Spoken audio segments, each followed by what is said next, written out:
Hello students. तो बहुत सारे बच्चों का मुझे मैसेज और ईमेल्स आए थे कि मैम हमें ड्रॉप लेना है, क्या करें, हम ड्रॉप ले या नहीं ले। तो मैं आज आपको बताऊंगी कि आपको ड्रॉप लेना चाहिए नीट एग्जामिनेशन के लिए या नहीं। तो जिन भी बच्चों ने अभी नीट 2026 दिया था उन बच्चों के लिए स्पेशली ये वीडियो बनाया गया है बच्चों कि आपको नीट 2027 के लिए ड्रॉप लेना है या नहीं। ठीक है। तो सबसे पहले बच्चों, आपको जो अभी आपका स्कोर आ रहा है वो आपका आपके पोटेंशियल से कम है या ज्यादा है। आपको एनालाइज करना है कि आपका जनरली स्कोर अराउंड 650 700 आता है और आना भी चाहिए। ठीक है बच्चों। लेकिन आपका एग्जामिनेशन में स्कोर आ रहा है 400 300 350 ऐसे रेंज में, तो ये आपके पोटेंशियल से काफी ज्यादा लो हो गया। इसका मतलब बहुत ज्यादा स्कोप है कि आप नीट 2027 में अच्छा स्कोर कर सकते हो। ठीक है। तो ये एक रीजन हो सकता है कि आप ड्रॉप ले। ठीक है। दूसरी बात बच्चों, कि आपने ऑलरेडी पूरे 2 साल लगातार सेम सेम सेम चीजें पढ़ी है। अगर आपकी मेंटली प्रिपरेशन है कि आप फिर से नेक्स्ट ईयर वही सेम किताबें, वही सेम सिलेबस, सब कुछ वही सेम आपकी पढ़ने की पूरी प्रिपरेशन है, अगर आपकी तैयारी है, तो ही आप ड्रॉप लेने का सोचिएगा बच्चों।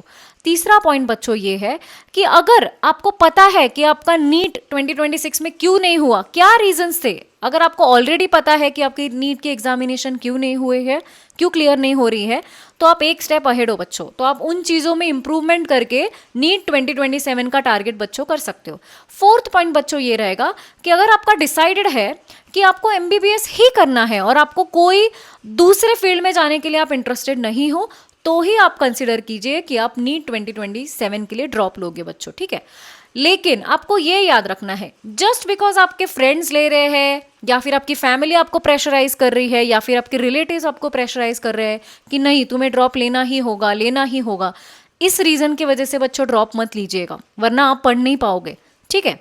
दूसरी बात, अगर आपको पढ़ने का मन नहीं रहा है, अगर आपको सेम सिलेबस बार बार नहीं करना है, you are already burned out, तो उस केस में बच्चों ड्रॉप लेने का बिल्कुल मत सोचिएगा। ये आपके मेंटल हेल्थ के लिए बिल्कुल अच्छा नहीं है बच्चों। आप देखोगे कि आपके साथ वाले बच्चे कोई मेडिकल कॉलेज में एडमिशन ले रहे, कोई दूसरे कोर्सेज में एडमिशन ले रहे, और आप फिर से सेम किताबें सेम सिलेबस बार बार पढ़ रहे हो, तो ये आपके लिए अच्छा नहीं होगा बच्चों। तो आप ड्रॉप मत लीजिए। अगर आप ड्रॉप लेने का सोच रहे हो और आप सेम चीजें रिपीट कर रहे हो जो आपने लास्ट एग्जामिनेशन में की थी, सेम लेक्चर, सब कुछ सेम सेम स्ट्रैटेजी, पढ़ाई का तरीका सेम, तो आपको लगता है कि आपके पिछले स्कोर से ज्यादा इस स्कोर में डिफरेंस आएगा बच्चों, तो आपको स्ट्रैटेजी पे अपने काम करना पड़ेगा और आपको एनालाइज करना पड़ेगा कि लास्ट एग्जामिनेशन में मेरे क्या मिस्टेक्स थे, और आपकी सच में इच्छा है कि आप पूरे ईयर सेम सिलेबस, सब कुछ सेम, बिना डिस्ट्रैक्शंस के अगर आप ये काम करना चाहते हो, आप पढ़ना चाहते हो, तो ही आप ड्रॉप लेने का सोचिएगा बच्चों। और आप याद रखिए बच्चों कि बार बार पूरे पूरे दिन आप लेक्चर्स देखोगे और एमसीक्यूज को सॉल्व नहीं करोगे, एनसीईआरटी को रिवाइज नहीं करोगे, और आपको लग रहा है कि आप यूट्यूब में लॉन्ग लॉन्ग वीडियोस देख के आपका एग्जामिनेशन क्लियर हो जाएगा, तो ऐसा बिल्कुल नहीं है बच्चों। अगर आप किसी भी सब्जेक्ट का 3 आवर्स पढ़ रहे हो, सपोज 4 आवर्स पढ़ रहे हो, तो आधा जो टाइम रहेगा, सपोज 4 आवर्स का, तो 2 घंटा अगर आपकी पढ़ाई हो रही है तो 2 घंटा आपको एमसीक्यू सॉल्व करना ही पड़ेगा। फिर भले ही वो कॉन्सेप्ट रिलेटेड एमसीक्यूज रहे या फिर वो पीवाईक्यूज रहे या फिर कोई और नोटबुक या कहीं बुक से आपको रेफरेंस से एमसीक्यूज मिल रहे वहीं से रहे, लेकिन आपको एमसीक्यूज बच्चों सॉल्व करने ही पड़ेंगे। तो मेरी बेस्ट स्ट्रैटेजी बच्चों ये रहेगी कि सबसे पहले आप एक पेज लीजिएगा, एक पेन लीजिएगा, और आप डूज और डोंट्स की लिस्ट बनाइएगा कि अगर मैं ड्रॉप लेता हूँ या लेती हूँ तो मेरे क्या प्रोज रहेंगे, क्या फायदे रहेंगे, अगर मैं ड्रॉप नहीं लेता हूँ या नहीं लेती हूँ तो क्या फायदे रहेंगे, क्या नुकसान रहेंगे, और पूरा वो एनालाइज कीजिएगा और फिर ही डिसाइड कीजिएगा। जस्ट बिकॉज कोई भी रैंडम पर्सन ऑन यूट्यूब या फिर कोई आपका रिलेटिव या फिर कोई भी आपको आके बोल रहा है कि नहीं तू ड्रॉप ले ले, तेरे से हो जाएगा, तो नहीं, आपको खुद का खुद एनालिसिस करना है और फिर डिसाइड करना है कि आपको ड्रॉप लेना है या नहीं।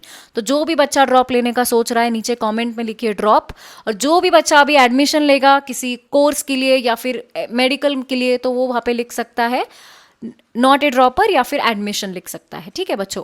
अगर किसी को कोई भी स्ट्रैटेजी या किसी भी चीज़ में हेल्प चाहिए हो बच्चों इस चीज़ से रिलेटेड, तो मैं आपको पूरी तरीके से बच्चों हेल्प करूंगी।